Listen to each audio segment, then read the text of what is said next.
జై తెలంగాణ. నేను మీ కాశెట్ కుమార్ మాట్లాడుతున్నాను. జూబ్లీసీ ఎలక్షన్స్ తిరుమల తిరిగింది.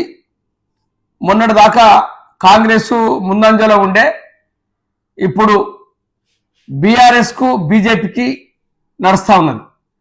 ఎందుకంటే నిన్న గోరక్షకును నడి రోడ్డు మీద కాల్చి డిమాండ్ల కోసం అది కలవకుంటే ఇన్ని కాల్చారు.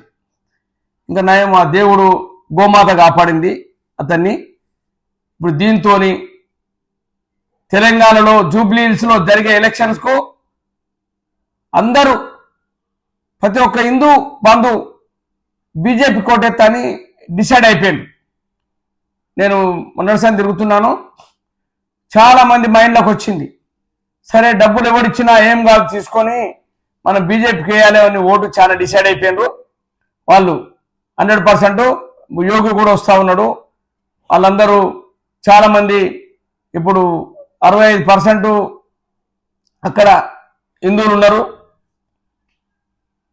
ముస్లింలకు కూడా 90-80 వేల ఓట్లు ఉన్నాయి కాబట్టి వాళ్ళు కూడా చాలా మంది బీజేపీకి ఎత్తామన్నా ఇదంతా అరాచకాలకు గొడవ సృష్టిస్తున్నారు. 2-3 ముస్లిమ్స్ నాకు ఫోన్ చేశారు, అన్న మేము బీజేపీకి ఓటు ఎత్తాం అని నాకు ఫోన్ చేశారు. ఎందుకంటే నేను ఆ ఛానల్లో మాట్లాడుతూ ఉంటే వీళ్ళు ఎవరు అని చెప్తా ఉన్నారు కదా.